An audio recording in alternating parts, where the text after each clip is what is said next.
Better World Blueprint. Good humans doing good things. Just a heads up, this episode touches on issues of mental health challenges. So if that's not for you, maybe skip this one and we'll see you next week. Have you ever found yourself doom scrolling, sucked into a vortex of awful news or vacuous influencer reels? It can leave you feeling down, empty and unmotivated. It's easy enough to do. You don't even have to be on social media to be inundated with news that makes you feel hopeless. I'm Siobhan Hunt, and my aim with this podcast is to give you an alternative. By talking to people who are making this world a better place, I want to leave you feeling inspired and hopeful. This is a Better World Blueprint. Joe Williams is a proud Wiradjuri Walgaloo man who once pursued a career in professional sports. He's played for the South Sydney Rabbitohs, Penrith Panthers and the Canterbury Bulldogs from 2004 to 2008 before transitioning to professional boxing. But his career path took a turn that has seen him completely commit to suicide prevention and mental well-being, particularly among First Nations youth. Please enjoy this chat with mental health advocate Joe Williams. Hello, Joe. How are we doing? It's good. It's good to reconnect. Always good to have conversations with like-minded people. My first question is, working in mental health advocacy as you do, what was your wake-up moment? What turned you onto this? Because it's very different to your previous career in professional sports. Yeah, it really was a wake-up / rebirth moment. I was living at the time in a relatively small town. I was sitting in a psych unit, and people who had known who I was. I had people coming up to me saying, "I used to watch you play footy," and like the staff were trying to pull them away and just let me have my time. And it was that moment of, Joe, you've got a second chance at life here. What are you going to do with it? And I was on the back of some fairly pointy-ended mental health crisis where I knew that I needed external help and more help to understand what it was that I was experiencing, what it was that I was going through my mind. And then progressively I realized that the more I help other people, the more it helps me. Yeah, I find that really interesting because that moment you talk about sitting in a psych ward saying, I have a second chance at life, what are you going to do with it? It does sound like a really hopeful, inspiring moment, but also you were at your lowest then. That would have been the most pain you would have been experiencing. To me, it's like, wow, so you're in this place of pain and loneliness, and then you have this thought, okay, what am I going to do? And this is what I choose.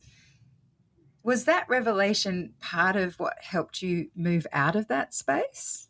It's funny, I guess, just reflecting on it now. Like, I knew that I didn't want to be this, and I said I need to not be this. So I need to start putting some different things in my life. Otherwise, I'm going to come back to this place. And I had enough awareness, as I said, in that moment to go, this isn't me. This isn't what I feel like. This isn't what I'm supposed to be like. I know that I've got more to offer to the world. So it was, like, hindsight's a fantastic thing. I can't just say I got out of those hospital doors and I started to fix myself. Like, it's taken me, 12 years now down the road to be at this place. But it's 12 years of constant work with that same self-awareness that I had in that moment. And I just want to go back to something you just mentioned there as well, that in giving to others and helping others through their mental health challenges, you were giving to yourself. Can you talk to me a bit more about that? Yeah, in our culture, in my language of our culture, the Wiradjuri people, we call it Nungalana, which at the time I didn't even know what I was doing. But with Nungalana, essentially, the more we help others, the more we get back. It's about the principle of sharing, the principle of community and taking care of each other.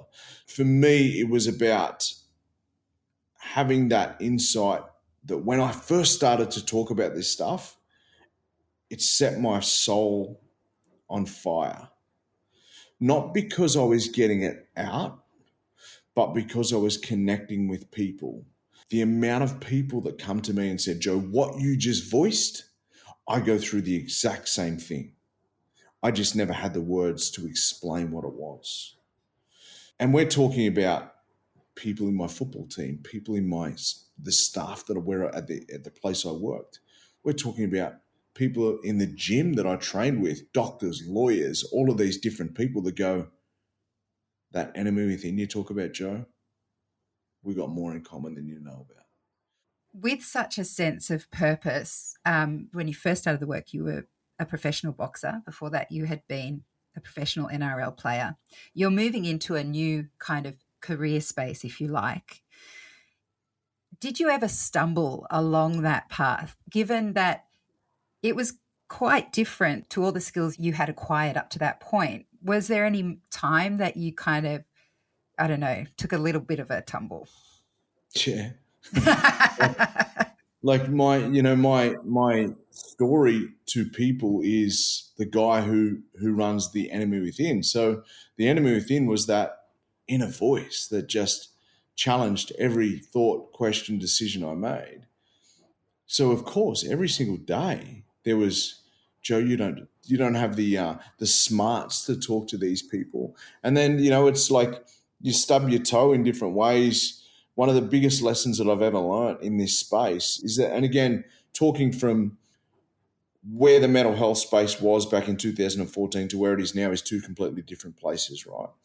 And I had to learn from an experience. And I was talking at a school where I didn't realize there was quite some hurt in the room from a previous suicide that had happened within their cohort. And a teacher, staff member, all but cut it in half because the students got too rattled by it. And then I was massively rattled by that because the last thing I wanted to do was go in and hurt these other people because I'm supposed to be there to help them, right? And then that was a real shifting point for me because in the beginning I was really raw.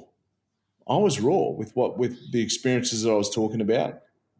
And it also needed to lift that lid a little bit on conversations that we weren't having. But stubbing my toe along the process has just helped shape me and helped me to identify because I'm someone who's extremely observant of people. So I can say the word blue, and somebody changes their body language and I go, ooh, that kid doesn't like blue. Let's go and dig a little bit deeper there. So for me, anything that I say that's triggering in a negative way, I know how to back off. I know how to pull away from that. I know how to shift my body language and my energy to the next person. So it takes the spotlight off that kid. You've just mentioned there the things you've learned along the way from the stumbles that you've had. Has this work changed you in other ways, apart from what you've learned? I don't think so. I don't think so because I've always been a super compassionate person. Like, we grew up with not a great deal, but we always got looked after at Christmas time. And like there were parts of me that was, I wouldn't say too embarrassed to show off my toys, but I was conscious that other kids didn't get what I got. So I've always been a super compassionate person. So I don't think it's changed me in who I am. It has certainly changed who I am in the directions it has taken me, the pathways it has taken me as a person, more so as a dad. You asked me as a dad almost 20 years ago when my first kid was born, like who I was then and who I am now are just two completely different people.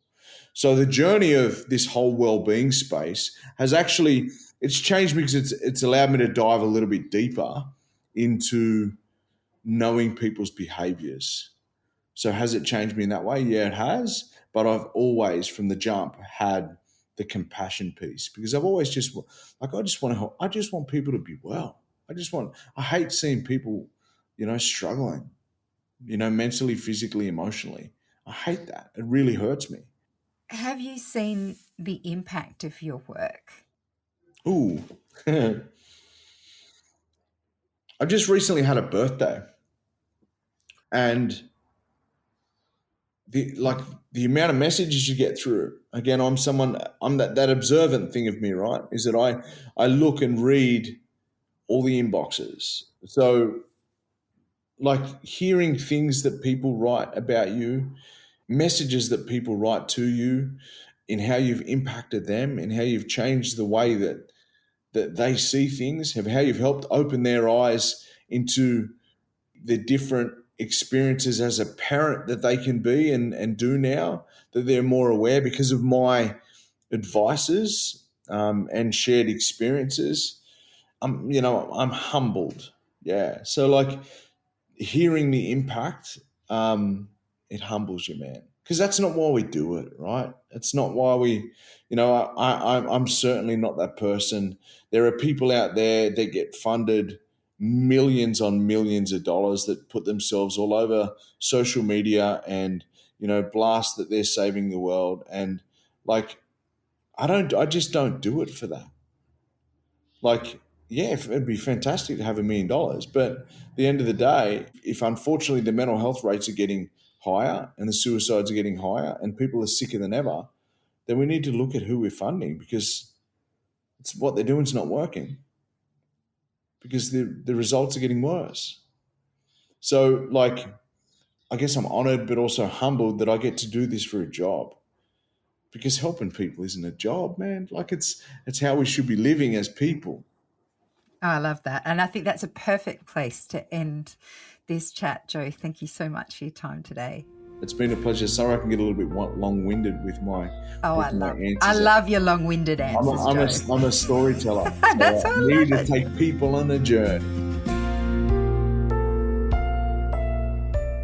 Joe Williams, founder of The Enemy Within and mental health advocate.